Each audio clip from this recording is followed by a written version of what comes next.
Olá! A Bit Ciência, sua revista eletrônica de jornalismo científico, está de volta. E nessa edição teremos o quadro Vida de Cientista, com o professor e pró-reitor Renato Crespo. Exatamente, Tamires. Ele desenvolve pesquisas na área de ecologia e química marinha. E nos experimentos vamos ver uma competição eletrizante. O quadro vai falar sobre os conceitos de velocidade e aceleração de uma forma bem dinâmica. Também vamos abordar um problema de saúde pública, o tabagismo. Mostraremos um projeto que busca ajudar os fumantes a largar o vício. Outro assunto que tem ganhado destaque na mídia e precisa ser discutido pela sociedade é a redução ou não da maioridade penal. A mídia, em geral, trata da questão sem considerar todos os lados que a envolvem. Por isso, a BIT traz uma análise crítica e diferenciada para informar você, nosso telespectador, da melhor maneira possível. E como nosso objetivo também é te deixar antenado com tudo que acontece na UF, mostraremos um projeto que utiliza robôs para auxiliar o ensino das ciências exatas na escola. Tudo isso você acompanha a partir de agora com a gente. A Bit Ciência está no ar.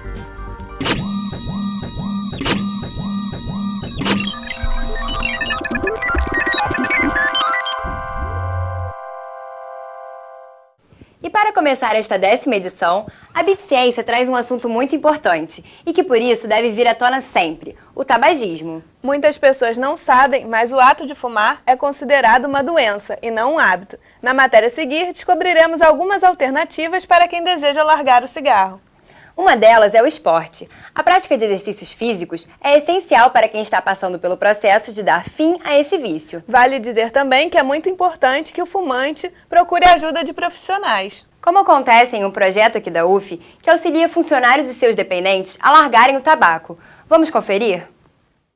5 milhões. É este o número de pessoas que morrem por ano em todo o mundo por causa do tabagismo. No Brasil, o quadro também é grave. São 200 mil mortes anuais. Em um único cigarro, estão presentes mais de 4.720 substâncias tóxicas, como a amônia, o níquel e a nicotina.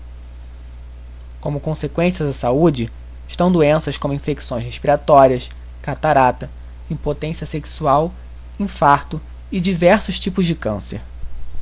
O maior malefício é isso, é ser uma doença crônica, uma doença sistêmica, que vai pegar todo o corpo, não só o pulmão, como a maioria pensa, né? E ela só vai perceber os malefícios depois de 20 anos do uso da droga. Para evitar tantos problemas, o melhor seria não fumar. Mas para quem já está acostumado com tabaco, parar não é nada fácil e ninguém duvida. Apesar disso, o primeiro passo é aparentemente simples: querer. Com a força de vontade, o tratamento tende a dar muito certo e a gerar inúmeros benefícios na vida do ex-fumante. A prática de exercícios físicos funciona como um aliado durante todo o processo. E o esporte vira arma no combate ao tabagismo. O esporte, né, qualquer exercício físico, pode ser caminhar, dançar, vai fazer liberar pelo cérebro as substâncias que a gente tem naturalmente, que é a dopamina, a serotonina, que é a substância do bem-estar, do prazer, que o cigarro, a nicotina vai lá no cérebro e faz liberar. Então, assim, quando a pessoa está parando, o ideal é que ela primeiro faça uma avaliação clínica, claro, se ela pode, começar a praticar esporte, fazer caminhada principalmente, e fazer coisas que ela gosta, que vai mexer com o corpo, vai ajudar bastante. É um grande aliado. Além das atividades físicas, quem deseja parar de fumar pode procurar ajuda em centros de auxílio especializados. A UF, por exemplo, possui o programa de cessação de fumar ligado ao INCA, que atende funcionários da universidade e seus dependentes. Bom, esse trabalho começou porque a gente via necessidade, né, já há algum tempo de ter esse tratamento aqui, né? E ele faz parte, é o Programa Nacional de Controle do Tabagismo, né, que é coordenado pelo INCA no Brasil. E nós fizemos lá uma formação, né, e estamos aplicando aqui já desde 2007, 2008, né, esse programa. Lá nesse projeto de Programa de Cessação de Fumar, nós vimos que teve um aumento significativo num período, né, onde alguns servidores já até conseguiram deixar de fumar. Na reitoria a gente pôde observar que houve um número significativo, né, de baixa de fumantes e principalmente que os fumantes e agora estão respeitando os locais, os ambientes de trabalho, não fumando mais nesses ambientes, né? e toda a sociedade enxerga os benefícios de quem para de fumar. Melhora em tudo, todos os aspectos. Todos os aspectos. Te dá mais fome, te dá mais prazer de você viver, você caminha, você tem menos cansaço. Tem mais disposição, eu acho que tem um pique é diferente, eu acho que até na parte da estética é diferente, né? O sorriso é diferente, o hálito é diferente, eu acho que realmente cigarro não tem nada a ver, não tá com nada. Fumar não está com nada mesmo. Pois é. Por mais que existam várias campanhas contra o cigarro, o seu uso ainda produz números alarmantes. Não é mesmo, Mariana? É verdade, Gabi. A Organização Mundial de Saúde estima que 5 milhões de pessoas morram por ano em todo o mundo em decorrência do cigarro. É um número muito significativo, já que todos sabem quais são os malefícios que o seu uso causa à saúde. E como vimos na matéria, o tabagismo não está relacionado somente a problemas pulmonares, mas também pode causar o câncer de boca, de laringe e problemas cardiovasculares. Não podemos esquecer também dos danos causados àqueles que não fumam, os fumantes passivos, o que inclui crianças que são muito prejudicadas. Segundo a Organização Mundial de Saúde, 100 mil crianças tornam-se fumantes em todo o planeta a cada dia. Isso mesmo, a cada dia. E estudos mostram, Gabi, que filhos de fumantes, ao crescerem, têm maior propensão ao uso de tabaco. Realmente esses números são alarmantes, principalmente porque sabemos há muito tempo que cigarro e ter uma vida saudável não combinam.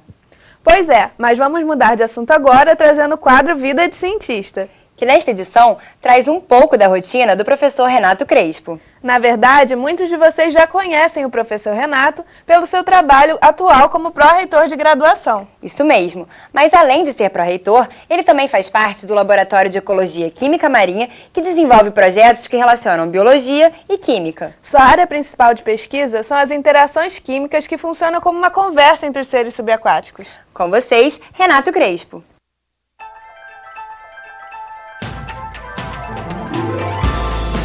No Vida de Cientista dessa edição, você vai conhecer o professor Renato Crespo, que além de comandar o Laboratório de Ecologia Química Marinha, é pró-reitor de graduação aqui da UF. Vamos ver?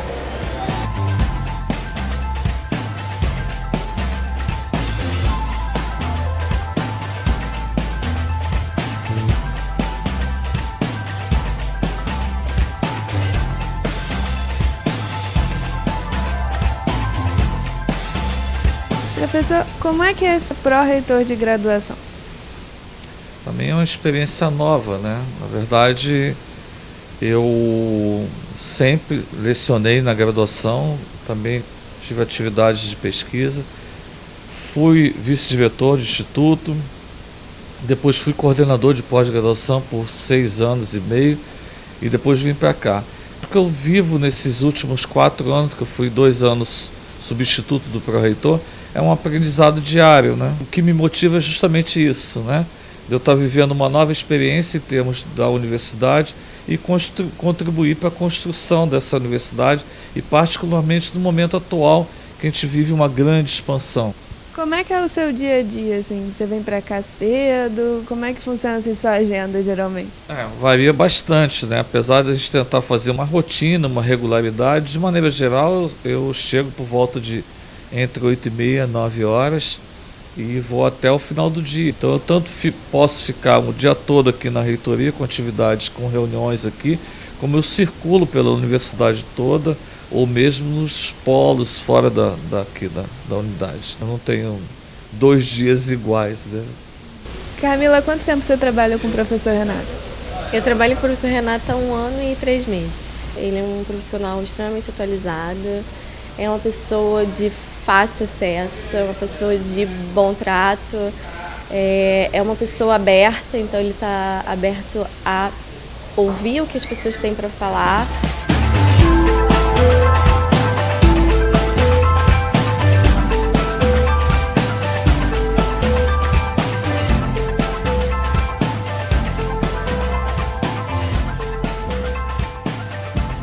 Esse é o primeiro livro de biologia marinha do Brasil, usando exemplos da costa brasileira, né?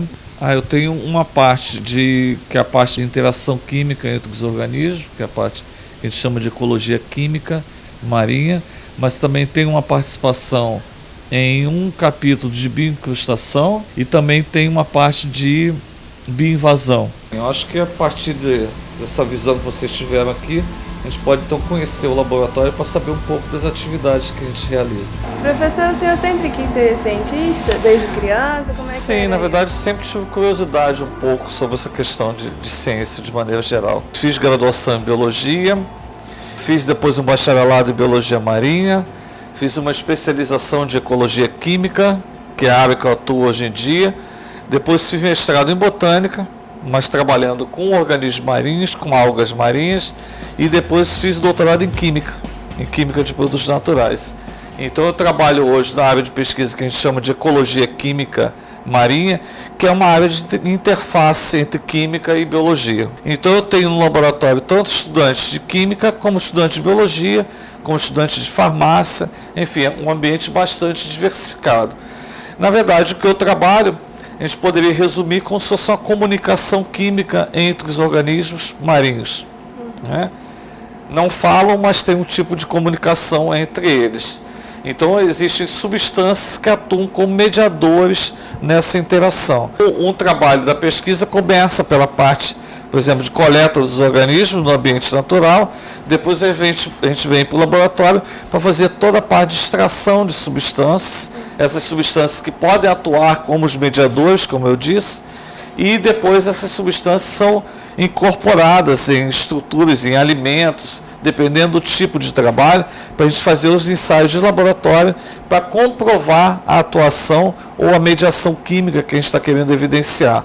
Aqui tem um processo de extração, por exemplo, tem um organismo aqui que a gente chama um solvente, que vai extrair essas substâncias, e aí tem um determinado objetivo. Aqui nós temos comida contendo a substância, que a gente quer testar, que se tem efeito inibidor ou não, e aqui um controle, que é só a comida sem a química. Então a gente verifica o consumo diferencial entre esses dois e caracteriza então a mediação química.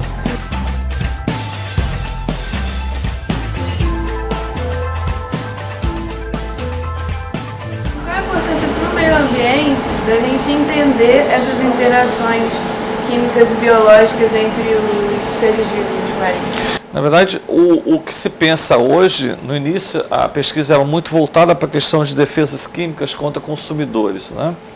Hoje a gente tem um entendimento que a mediação química está em diferentes níveis de organização. Então, como se fosse um componente estruturante das comunidades marinhas, desde um nível celular até a estrutura de uma grande comunidade, um ecossistema, por exemplo. Então, a importância é crucial em termos de estabelecimento das interações.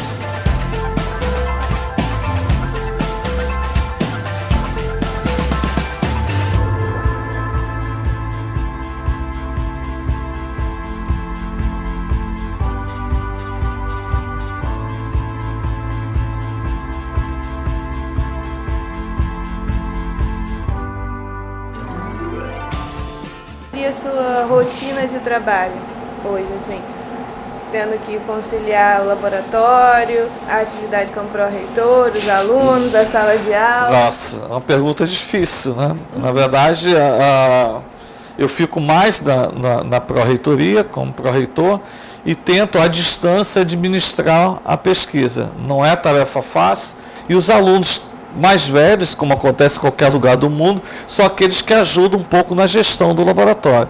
Então, felizmente, eu conto com uma equipe que dá esse tipo de suporte, né? Quer apresentar a sua equipe? Sim, posso apresentar alguns deles aqui. Aqui tem Daniela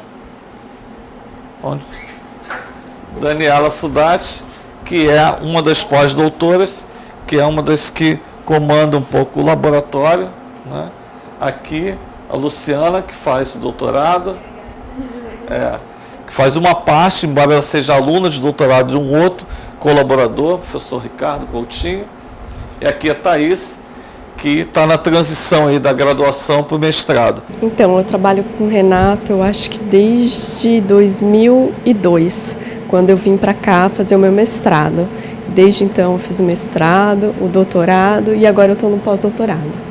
O papel dos alunos de pós-doc dele, que ele espera, é que a gente contribua com a orientação dos outros alunos. Eu estou aqui há 10 anos quase, né? Então é suspeito eu falar que não é um bom convívio. Eu adoro trabalhar com ele, ele é um excelente pesquisador, ele dá muita liberdade para os alunos dele, para terem suas ideias e poder desenvolver os seus projetos com uma forma de cumprimento de metas mais do que qualquer outra coisa. Então a gente se sente livre, à vontade. Ele é um pesquisador acessível, sempre disponível para discutir as ideias. Aqui é um laboratório que eu trabalho em colaboração com a professora Silvana.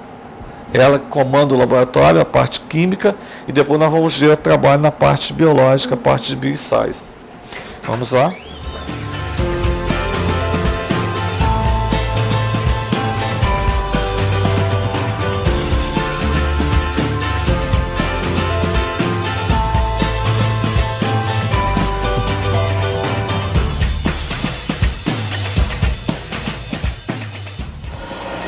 A gente está montando, a gente vai montar esse experimento que é piloto em grande escala. Lá está fazendo o teste se vai funcionar e depois faço várias réplicas do experimento, que é o que vai valer. Aquilo ali é o desenvolvimento do protocolo de ensaios. E depois a gente realiza realmente um ensaio para valer. É assim com todo o experimento? Todos, em geral, alguns outros que nós já temos experiência maior, a gente já parte para executar logo o projeto. Né? Esse, com uma abordagem nova, está se fazendo então um piloto para ver se funciona bem e depois faz o trabalho em larga escala. Eu vejo um exemplo ali em cima, tem unidades experimentais de diversos tamanhos. Dependendo do tipo de trabalho que a gente está fazendo, a gente pode utilizar tanques maiores ou tanques menores. Essa é a vantagem, o objetivo aqui do laboratório é justamente ter uma estrutura dinâmica, uma estrutura flexível, que comporte qualquer tipo de bioensaio que a gente possa fazer no âmbito das pesquisas que nós realizamos aqui no laboratório.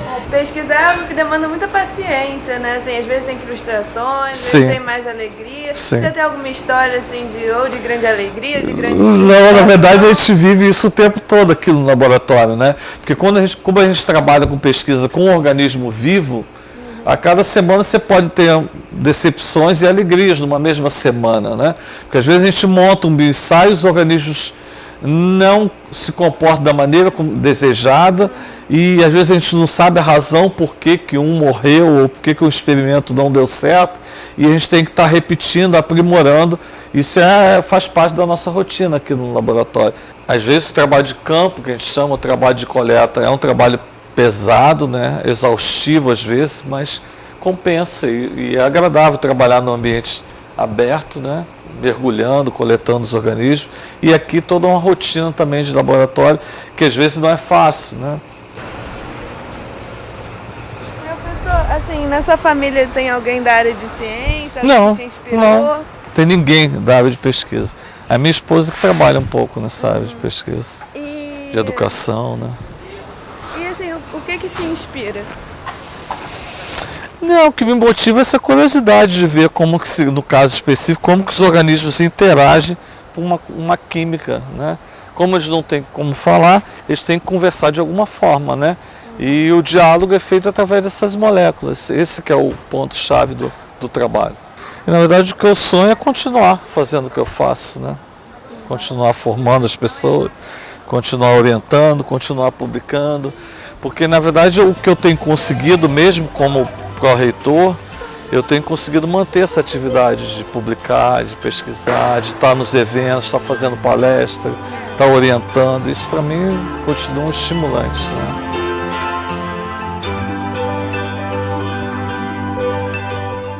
E para saber mais do laboratório e das pesquisas que são desenvolvidas lá, acesse o site www.proac.ufp.br/EQM. Você vai gostar, assim como vai gostar do que vamos apresentar agora, o quadro Experimentos. Que continua com o Grupo Física em Cena, que estreou na edição passada da BITS. Comecem a torcer, porque desta vez o grupo que aposta na popularização da física bolou uma experiência que inclui uma corrida de bicicletas. Vamos ver?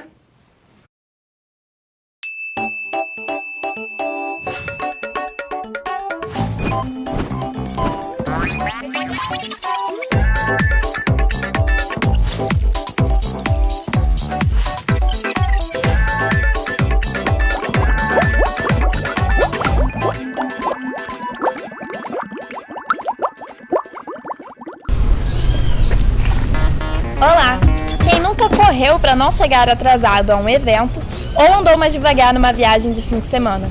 O experimento de hoje vai falar sobre velocidade e aceleração. Vitor, explica pra gente quais são os conceitos de velocidade e aceleração. Então, a velocidade ela é a variação na posição de um objeto como função do tempo. Então, quando você diz que um objeto se move muito rapidamente, significa que ele percorre uma grande distância num curto intervalo de tempo. A aceleração é a mesma coisa. A aceleração ela é a variação da velocidade no tempo, tá certo? Então, quando a aceleração de um objeto é grande, isso significa que a velocidade desse objeto varia muito rapidamente num curto intervalo de tempo. Tá Vamos certo? para o experimento, então? Vamos lá. Então, Adler, a gente vai fazer esse experimento com a bicicleta e aí para isso a gente vai usar esse tablet aqui. Daí vale a pena colocar que existem basicamente duas maneiras diferentes de você fazer medições de velocidade com o seu tablet. Uma delas é usando o GPS. A gente vai utilizar a outra possibilidade, que é utilizar o acelerômetro. O que é o acelerômetro? É um circuito elétrico, eletrônico, que já vem de fábrica presente também. A gente vai medir a sua aceleração e o aplicativo que a gente vai utilizar, que é o Acceleration, ele permite, além da aceleração, a partir da aceleração que ele medir aqui, ele vai também fornecer a sua velocidade e a sua posição como função do tempo. Esse aqui é o eixo Z, se eu não me engano, esse aqui é o Y e esse é o X. Aí a gente vai fazer o experimento colocando aqui, ele paradinho.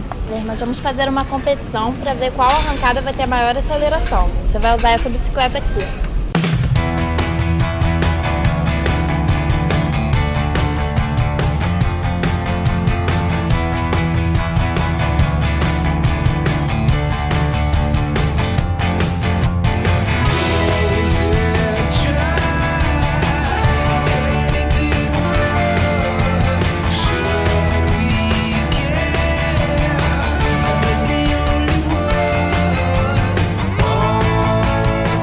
Então, azul é aceleração, verde velocidade e vermelho distância. Sacou? O acelerômetro ele pega a curva azul. A partir da aceleração ele calcula a velocidade, a partir da velocidade ele calcula a distância. O Guilherme ele teve uma aceleração aproximadamente de 0,6 G. Eu vou falar daqui a pouquinho o que significa isso. O Adler uma aceleração próxima de 0,9 e o Vinícius uma aceleração próxima de 0,85. Então, o que significa esse G? Esse G nada mais é do que a aceleração da gravidade. Então, esse aplicativo, o Acceleration, ele utiliza a aceleração da gravidade como unidade. Se o valor da aceleração é 1, na verdade, a aceleração dessa pessoa é de 9,8 metros por segundo ao quadrado. Então, a gente tem que, na verdade, para saber o valor da aceleração de cada um deles em metros por segundo ao quadrado, a gente tem que pegar os números das acelerações que a gente já falou e multiplicar esses valores por 9,8. Vamos lá, Dani. A Dani agora vai colocar então os valores das acelerações dos três competidores para vocês. Então, o do Adler deu 0,9 G, que em metros por segundo fica 8,82. O do Vinícius de 0,85 G vai para 83,3 e o do Guilherme de 0,68 vai para 6,3. Os três competidores se empenharam bastante, mas o vencedor foi o Adler.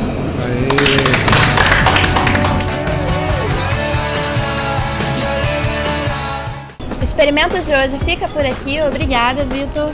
Muito obrigado, Dani. Valeu, gente. Muito obrigado a toda a equipe de produção pela possibilidade de a gente vir aqui participar gravando esse quadro com vocês. No próximo Beats tem mais experimento. Tchau!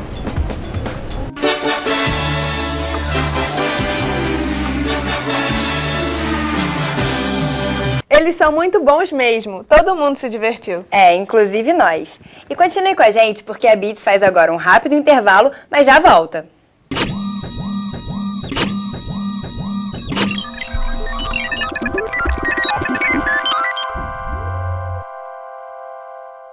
O primeiro passo é uma festa. O início de um longo caminho repleto de novidades e certezas, seguido de desafios um pouquinho mais complexos. E logo chegam as incógnitas e as dúvidas. Porque é aprendendo com os erros que chegamos aos resultados. E a cada resultado é possível dar um novo passo. Um grande passo para um novo sistema. Um conjunto infinito de possibilidades. Matemática, um passo para a vida.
Estamos de volta com uma reportagem que parece assunto de filme de ficção científica. Não é isso, André? Com certeza, Dani. Você sabia que existem alunos aqui da UF, da Engenharia Elétrica, que desenvolvem projetos com robôs? É o programa de robótica educacional. Os estudantes programam os robôs para mostrar a alunos do ensino médio como a física e a matemática podem ser divertidas. Confira!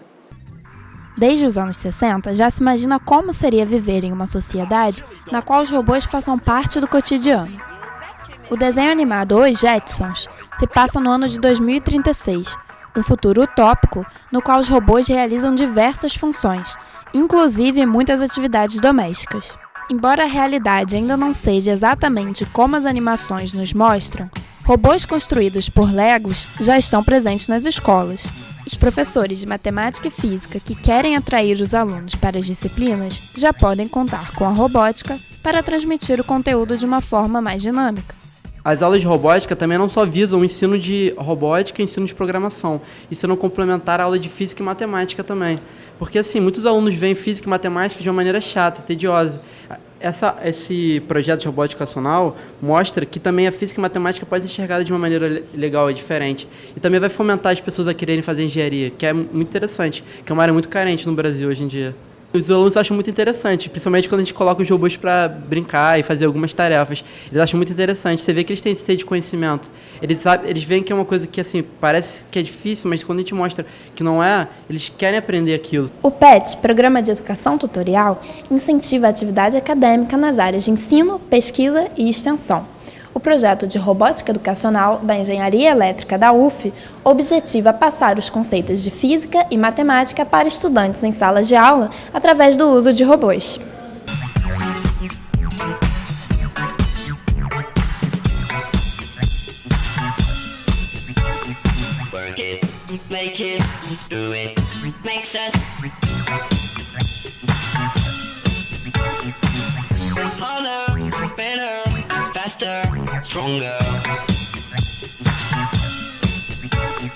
É um grupo de estudantes, bolsistas e não bolsistas, que vêm para o PET para estudar coisas paralelas ao curso, para que possam complementar a nossa formação e a formação dos outros alunos, sabe?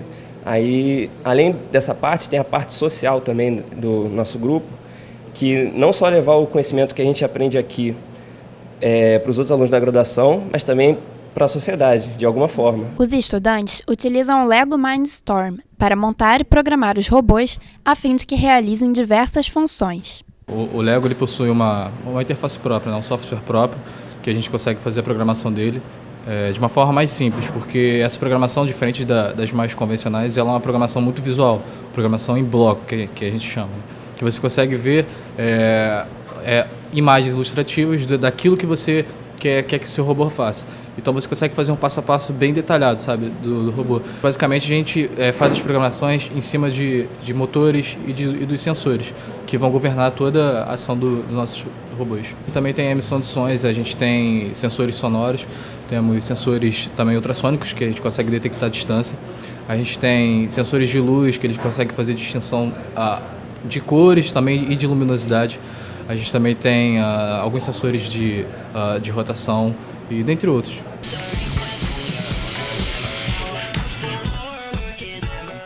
Aprender a ter a didática de fazer uma apostila, dar aulas, fazer um projeto, tudo isso confere mais responsabilidade para você, de que você pode levar um projeto para frente, que também é uma coisa que, como engenheiro, quando você se formar, você vai fazer muito, né?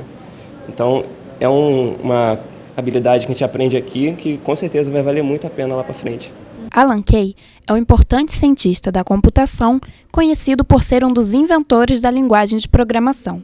Ele afirma que a melhor maneira de prever o futuro é inventá-lo. O projeto nas escolas certamente é uma forma de trazer a robótica para perto de quem, possivelmente, vai desenvolvê-la nos próximos anos. Muito interessante esse trabalho com os robôs. Lembra o filme Eu, Robô, inspirado no romance do escritor Isaac Asimov. A história desse longa se passa no ano de 2035 e narra o cotidiano de uma sociedade extremamente mecanizada, na qual os robôs são servos dos seres humanos. Tem razão, André. Mas aparentemente, alguns dos robôs não são tão obedientes e podem, inclusive, causar mal aos seres humanos. Mas e os cientistas, Camille?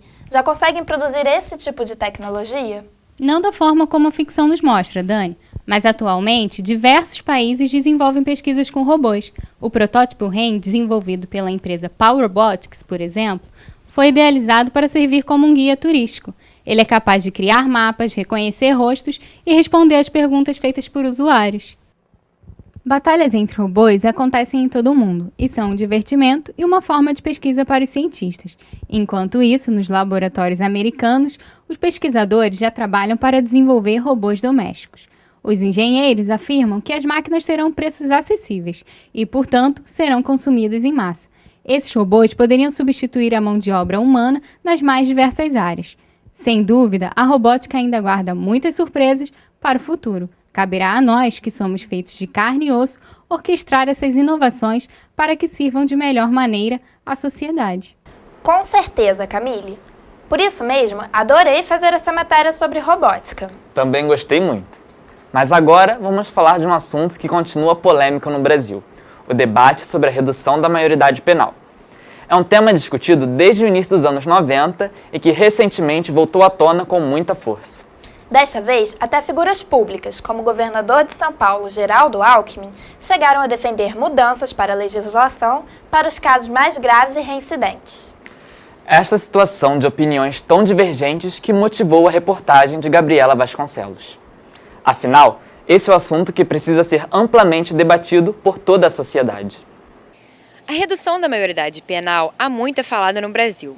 Recentemente, o debate voltou à tona, movido pelo sentimento de indignação que invade parte da população. Desta vez, o que aconteceu foi uma enxurrada de crimes bárbaros noticiados pela grande mídia em um curto espaço de tempo. A mídia, em geral, quando faz a chamada para o assunto, diz há um aumento da criminalidade envolvendo adolescentes. Mas ela não consegue provar que o aumento é de crime de morte. E para criar o clamor social, pega algumas pessoas que de fato foram vitimadas e transformam isso num número. Não é verdadeiro isso. O fato é que realmente há um convencimento em parte da população. Segundo pesquisa do Data Senado, realizada em 2012 e divulgada em abril deste ano, 89% dos entrevistados defendem a redução da maioridade penal. Destes, 35% defendem que seja para 16 anos, 18% para 14 anos, 16% para 12 e 20% consideram que não deveria haver idade mínima fixada. Com nossos entrevistados na rua, o resultado não foi muito diferente. Eu sou a favor, passe para 16 anos, porque eu acho que hoje em dia o que a informação nos dá de facilidade, entre outras coisas, dita-se que a população já pode ter essa consciência que com 16 anos você já possa ser preso ou qualquer outra coisa. Se a pessoa fez um delito que merece ser punido, tem que ser punido. Independente da idade. Independente da idade. Quem vê a família que teve um ente querido morto ou estrupado, etc. E aquele adolescente em 2, 3 anos vai sair, vai estar em liberdade. E como fica a sociedade depois disso? Contra a redução, porque eu acho que não é assim que vai resolver o problema, porque cada vez que você vai reduzindo, os jovens, os menores vão entrando cada vez mais cedo pro crime. Eu acho que não é esse o caminho. Com certeza a favor, né? Porque tem muita gente aí com 16 anos que já faz coisas que não devia, sabe exatamente onde está, o que está fazendo. A favor, porque do jeito que a coisa está caminhando, não tem jeito. Mas como educadora, achando que junto com a redução, teria que haver, na parte da educação, o que não existe mais. Eu sou a favor, porque eu acredito assim, que a pessoa já tem uma certa responsabilidade, já tem uma noção do que é certo, do que é errado, mesmo sendo jovem. Pô, sou a favor, cara. Por quê? Porque pra mim passou dos 12 anos, já sabe o que tá fazendo. Bom, em primeiro lugar, a redução da maioridade penal implicaria uma mudança na Constituição, ou seja, num capítulo de garantias de direitos individuais. E isso é uma cláusula pétrea, né? Isso não se mexe, não se pode mexer. Esse é o argumento jurídico, né? Mas o argumento educacional, social, é que isso é uma panaceia, ou seja, é alguma coisa que não resolveria o problema para o qual ele é evocado. A neurocientista Suzana Herculano Rosel, em entrevista à Folha de São Paulo em junho, afirmou que a definição da maioridade penal é completamente arbitrária. Segundo ela, a adolescência é um processo de transformação do cérebro que dura em torno de 10 anos, em que várias habilidades mudam. A última delas é a de ter um raciocínio consequente. Em sua opinião, 18 anos seria uma idade completamente razoável. Hoje, né, esse argumento de que aos 16 anos há o discernimento sobre o que é crime e o que não é crime, nos levaria, por exemplo, a trancafiar crianças de 6 anos de idade. Todos nós que temos sobrinhos, filhos, sabemos que aos 6 anos, 7 anos, 8 anos, 9 anos, essas crianças no mundo globalizado de muita informação têm discernimento sobre muitos dos seus atos. Então, até onde nós iríamos com a redução da idade? Há uma chamada, especialmente pela mídia, na imprensa, de que há um aumento de crimes provocados por adolescentes, né? A minha questão é o seguinte, na verdade, os crimes provocados por adolescentes, eles não atingem majoritariamente a vida. Então, esse clamor, né, pela redução da maioridade penal, que seria em função do aumento dos crimes contra a vida, não é verdadeiro. Segundo dados da Fundação Casa, apenas 1,5% dos internos no estado de São Paulo cometeram homicídio. A maioria está detida por tráfico de drogas, 42%, e roubo, 44%. Os números foram divulgados pela ONG Conecta Direitos Humanos no momento em que se discute alterações na legislação para a redução da maioridade penal para 16 anos. Um dos principais argumentos de quem é a favor da redução é a impunidade. Eu acho que o que causa essa sensação é uma noção muito clara, né, de que as instituições de coerção penal não funcionam, né? Mas no caso das infrações cometidas por menores de idade, a revolta com a sensação de impunidade costuma ser maior. Isso porque o Estatuto da Criança e do Adolescente, o ECA, estabelece que a pena máxima que um menor pode cumprir é de 3 anos. No caso, o estatuto não é um estatuto que provoque impunidade ou que estimule a impunidade. Ele tem medidas de ressocialização, ou seja, o estatuto é pensado para ser educativo. Então ele vai desde medidas relacionadas à advertência até medida de privação da liberdade, né? Sendo que essas medidas de privação da liberdade são executadas até com muito rigor. Não há habeas corpus para quem tem menos de 18 anos e comete uma infração. Mas há habeas corpus, por exemplo, para maior de 18 anos. Então, não é verdade que o Estatuto é leniente, ele é até bastante rigoroso. Agora, o que acontece é que as condições de aplicação do Estatuto, essas condições são bastante precárias. A grande questão é que aos 16 anos, o legislador, ao definir a imputabilidade, né, até os 18, pensou que nesta faixa, que é uma faixa de desenvolvimento e formação, há uma grande chance de ressocialização. E essa é a aposta do Estatuto, né? Aos 18 anos, você tem aí o sistema prisional, que não reeduca ninguém. O Brasil tem a 4ª maior população carcerária do mundo. Com cerca de 500 mil presos, há ainda um déficit de 200 mil vagas. O sistema prisional brasileiro é um dos principais focos de críticas da ONU sobre desrespeito aos direitos humanos. Superlotação, tortura e agressões físicas estão entre as principais reclamações dos presos. Além disso, as prisões seriam uma espécie de escola do crime. Isso porque a taxa de reincidência, ou seja, pessoas que saem e voltam para a cadeia, é de 70%.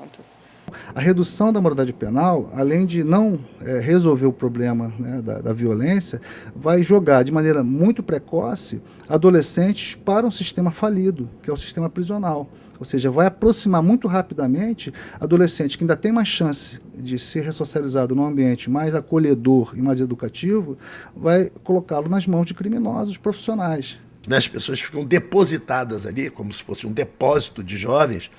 As pessoas não têm acomodação individualizada, que dormem 2 numa cama, etc. E passam a maior parte do tempo sem fazer absolutamente nada.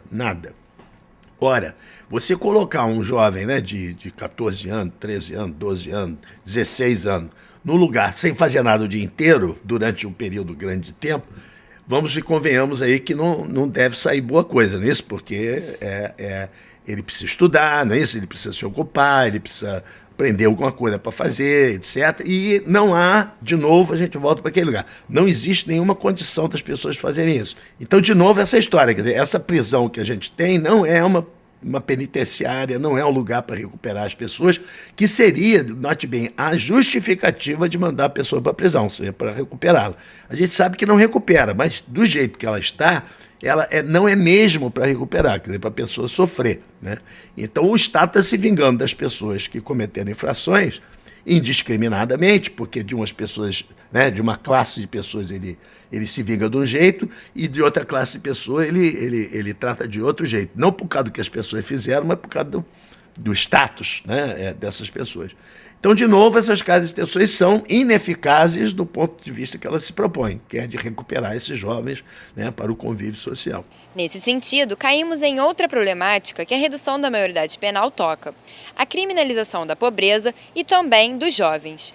No sistema penitenciário hoje, aproximadamente metade dos internos possui entre 18 e 29 anos e majoritariamente são pretos e pardos. Há uma questão muito delicada no Brasil, que é o seguinte: você encarcera muito as pessoas de classes baixas, de negros, etc., e é muito difícil encarcerar pessoas de classes altas. Mas você acha que se privar as pessoas de classe baixa da liberdade, não chega, não é isso? Porque elas não têm liberdade, elas não têm dinheiro para viajar, elas não podem se locomover, elas estão na favela, não saem da favela, não sei o quê, tem uma série de coisas. Os guardas penitenciários, a polícia e tal, falam assim: cara, tem casa, comida e roupa lavada, você não tem, ele não tem na casa dele, aqui ele tem isso, quer dizer, ele está bem, então tem que fazer o cara sofrer, quer dizer, a pena não pode ser só a privação da liberdade, tem que ser o sofrimento, além da privação da liberdade, para ele poder restituir à sociedade, né, o mal que ele cometeu.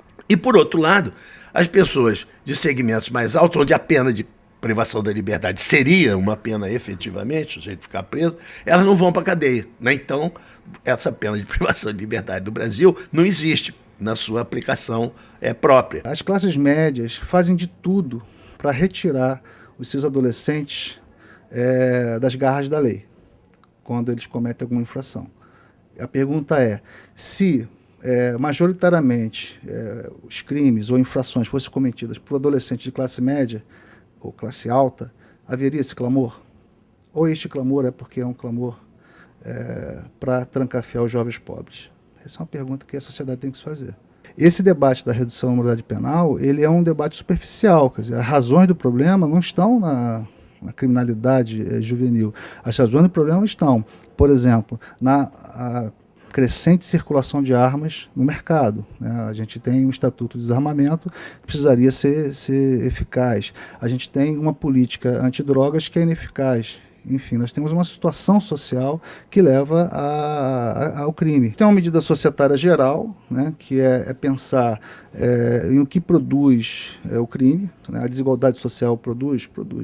A falta de oportunidade produz. A impunidade produz.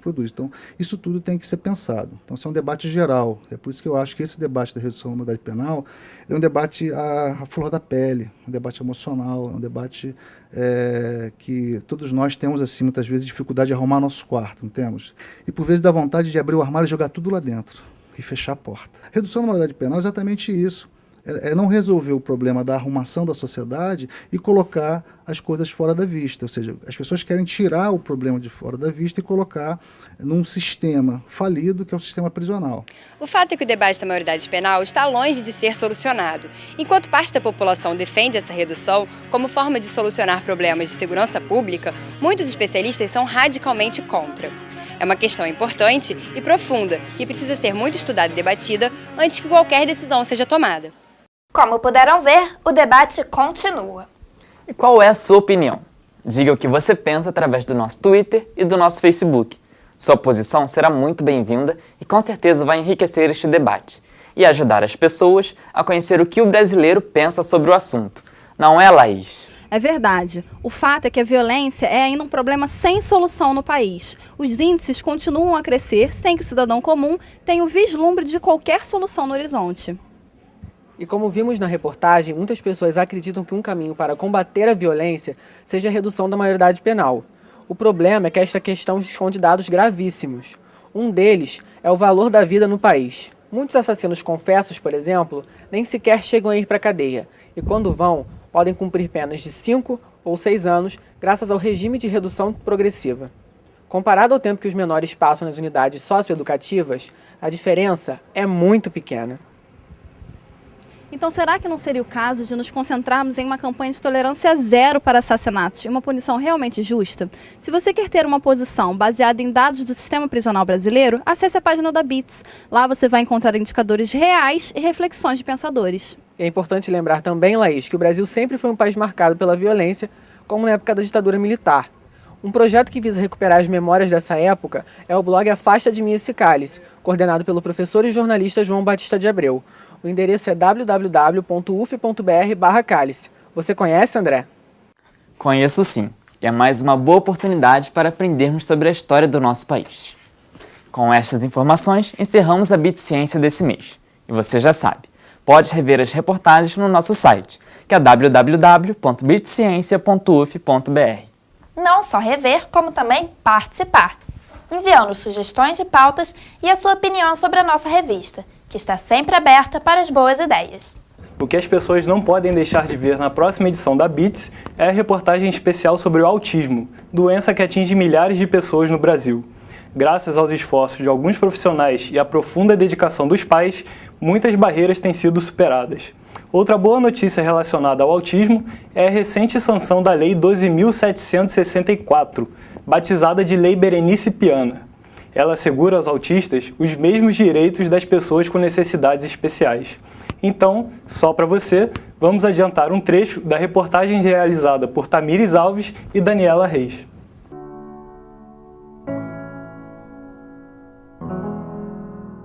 Ser humano, ninguém é igual a ninguém. Autista também, ninguém é igual a ninguém. Alguns relatam, alguns não gostam de ruídos, né, de barulhos altos, tapam, então assim, tem audição muito sensível. O atraso na fala, que é uma das características, né? Neste momento, a fila para o ambulatório já não há vagas até o ano que vem. Recebendo o diagnóstico de autismo, essa criança é avaliado se há necessidade de algum medicamento. Significa entender como essa política vem sendo desenvolvida aqui no município de Niterói. Contamos com você para mantermos esta proposta de trabalhar os novos e velhos temas que fazem parte do nosso cotidiano sob uma ótica atual e, claro, da ciência. Um bom exemplo vai estar nas próximas edições, que vão apresentar uma série muito especial. Não é, Gabi? É sim. Trata-se de uma série que vai abordar sensações e sentimentos considerando os aspectos científicos dos temas. Os episódios vão tratar de amor, raiva, dor, prazer e medo. Não percam mais essa novidade. Até a próxima. Tchau!